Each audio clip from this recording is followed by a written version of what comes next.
Welcome back, Sleepers Media YouTube channel. I'm Riley Davis of Heat Check CBB and Riley Fridays on this very channel. I'm joined by Sleepers Media's own Carter Elliott, and we're going to break down this Alabama-Tennessee game. It's in Knoxville. Tide are coming in. They're metric darlings. They're ranked 7th on KenPom. They're ranked 5th in the net. Yet when you look at their resume, they're kind of lacking some big wins. I think they have two Q1 wins over Indiana State at home and at Mississippi State. Not exactly the resume that you'd expect for a team in the top 10 across the metrics. Carter, do you think they stand a chance going into Thompson-Boling Arena, going into a red hot UT team and coming out with a win? I just as okay, so I'm like in the middle of this. Like, I feel like people are either one way on Bama or the metrics way on Bama. Like Bama's a top 10 team, or Bama's a team that you look at the resume, you're like, does this team even like solidly belong in the tournament? I'm somewhere in the middle there.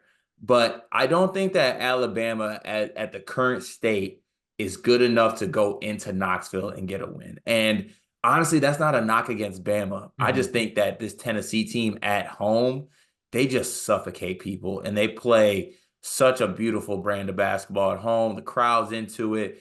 And I watch the opponent a lot of times when they're playing Tennessee, and I just see a team that's just getting suffocated. Like, they make good basketball teams look really bad, especially offensively. And, they do a great job guarding the 3-point line. That's something that Bama loves to do. Mm-hmm. They honestly seem to get away with fouls a lot more at home. Tennessee, they're a really physical team.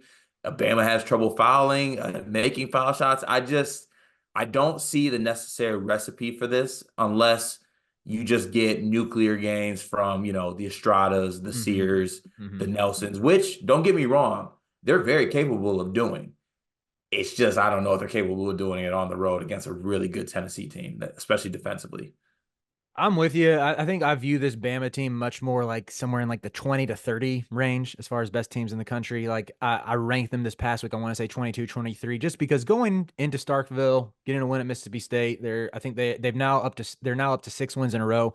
Good enough to be ranked. But again, even looking at that winning streak, it's like they beat Eastern Kentucky, they beat Liberty, they squeaked by a Vanderbilt in a game that they looked really bad. And I know they blew out South Carolina, blew out Missouri, but maybe of those two teams, South Carolina can sneak into like a first four matchup. Like I don't particularly love any team that just blows out bad opponents and can't get over the hump against good teams. And I know they've had close losses. I know eventually maybe it'll break their way, but this is not the game that breaks their way, in my opinion. It very much has the feel of like a Grant Nelson stat line where it's like, okay, Grant Nelson chipped in 13 points, 8 boards, but then you look at his percentage and it's like 4 for 17 from the floor, 2 for 10 from three.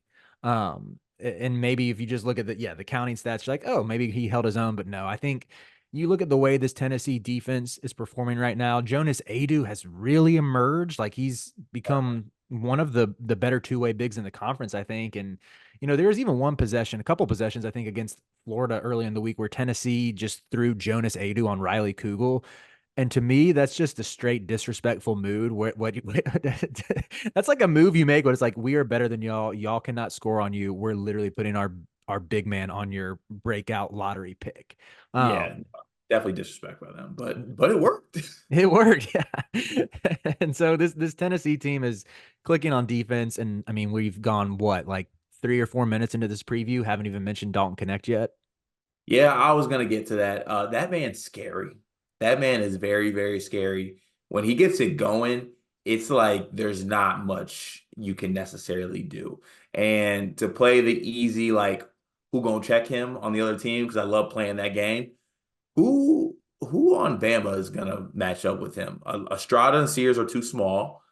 Nelson is Grant Nelson. Grant Nelson can't check anybody. Like, Grant Nelson and Dalton Connect had a lot of the same tendencies coming into their new schools. It was that they could score the basketball, but they can't really check on the other end. Mm-hmm. But Dalton Connect's just holding up his end of the offensive deal a little bit more than Grant Nelson is. But I just don't know who on that Bama team can necessarily match up with him and make it tough. I mean, guess like a Rylan Griffin type, but Yeah. like at the same time, Connect is one of those players that when he gets going, Unfortunately, at the college level right now, there's not many people that can stop him. Yeah. So like you're throwing him on his home court, he's getting comfortable. He's already Mhm. halfway through his year of tennis. He's full volunteer now. He's reaching his final form of being a volunteer. So I just don't know how they stop him. And this is a game that I think could get out of hand like very, very quickly. I Mhm. I, I know that Ole Miss isn't on the same level as maybe some teams we talked about, or even Alabama. I'm not even going to pick one or the other, which you think is better. But I was actually impressed with Ole Miss coming into that Tennessee game, and then they went in there and got their soul taken, and I think that soul taken has carried over because Ole Miss bounced back from that and lost to LSU. So it's like this Tennessee team can make you feel very, very bad about yourself. And we talked all about the defensive stuff. Mhm. Don't let Dalton Connect get going offensively, and don't let yeah, Adu's been chipping in. Gainey's been off as of late, but he's a guy who can fill it up too. So like Mhm. the way that Tennessee plays defense, and then the way they can get it going offensively, that's a quick formula for games getting away from you if you're an Alabama. Yeah.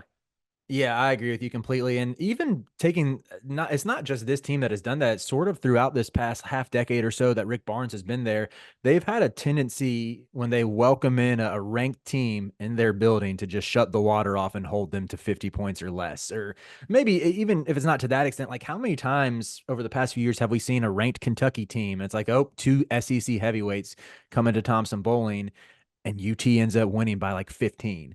Yeah. So that's just kind of what they do at home. And having Connect is the ultimate just swing factor where it's like, yeah, we still defend like we always have. And we got a guy who's averaging 38.5 points over his last two games. I think he's had 3 straight games of scoring 16 points in the first half, 16 or more points in the first half. Yeah, and Um, he's so missed and he's missed probably 5 total shots in that span as well. Yeah, I think what he has done over the past 3 or 4 weeks, it's like he saw all those midseason All American lists and saw that he was only an honorable mention, not even a third team midseason All American by like Sports Illustrated. Rest in peace. Shout out to our buddy Kevin Sweeney. I mean, praying for you. Best of luck. I know it's a tough industry.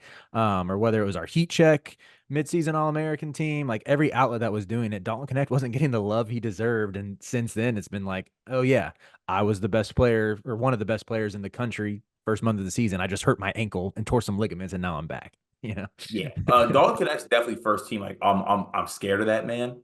Like for sure. he might be the scariest player in college. But like I get Zach Edey's imposing and also scary in the same right. He's a generational big talent. But as far as like you're kind of looking up to the sky, like what do I do with this man? Like how do I check him? Hmm. Dog Connect could have you questioning like, am I cut for this? Like Hmm. is this for me? Am I supposed to be playing? Like he's that type of offensive talent. He's a really, really good player. And honestly, like maybe that was the best thing for him. Like get a little chip back on his shoulder, get back healthy, and now you saw, what we saw early on in the season. I saw it up close and personal when they played in that charity game against Michigan State. He Yep. did dunk on Malik Hall. They try to erase that footage. I still have it seared into my head. It's well said. Last thing I'll add, and I'll turn it over to you if you have anything to provide. Like if Alabama wins this game, I'm with you. It needs Mark Sears to probably hit, I don't know, 6, 7 threes. I also think they need a big game from Rylan Griffin, who is another one of those breakout candidates, was kind of seen as like a top 10 breakout candidate going into the year. Started out really slow, has hit double figures scoring wise in 5 of his last 6 games, coming off a nice 21-point performance against Mizzou, where he hit 5 threes.